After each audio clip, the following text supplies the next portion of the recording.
Let me give you a couple of quick tips you can use to make a bunch of your slides look a whole lot better than they do right now. Check it out.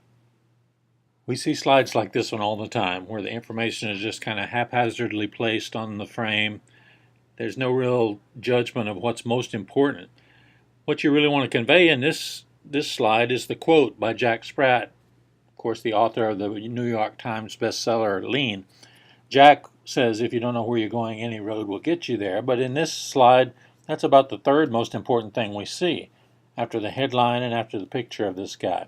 So how do we make this slide better? Well, first we want to get rid of Jack in the box. We want to fill the screen, because filling the screen gives an air of prestige and worth. It actually looks like you spent money, because if you do a magazine ad or if you have a brochure printed, to have your image go off the edge of the paper costs extra. So you can convey that same sense by filling the screen with your image. Now we can make Jack this big, but that's really too big. We haven't left a lot of space for our words to fit in, plus it makes Jack's face way too important. That's not the key element of this slide. So let's go back to the image we started with. That image is actually cropped out of a larger image. Somebody probably thought it was a good idea to put a box around him and just use the face part, but when we use the whole image, it gives us room to add the other important elements we want to. So using the shape tools in Keynote or in PowerPoint, I made this green box, and I got the colors for it by sampling the colors of the curtains behind Jack on the left-hand side of the picture there. This is a good practice to do because it unifies your whole image when you sample colors from within instead of using totally random colors.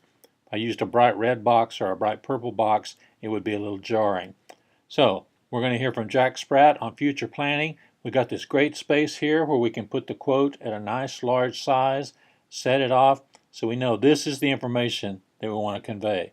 And again, the colors in the font are sampled from different areas of Jack's shirt, and everything fits together very well. So you see the first slide looks like something you spent 30 seconds on. The second slide looks like something you spent $1,000 on. Which would you rather use? Well, you want your audience to think you've invested lots of time and money in creating your information that you're sharing. So the second option is the way we want to go. We want our slides to look professional. We want them to look like quality, because that gives quality to our information. So the takeaways from this short little tip are these.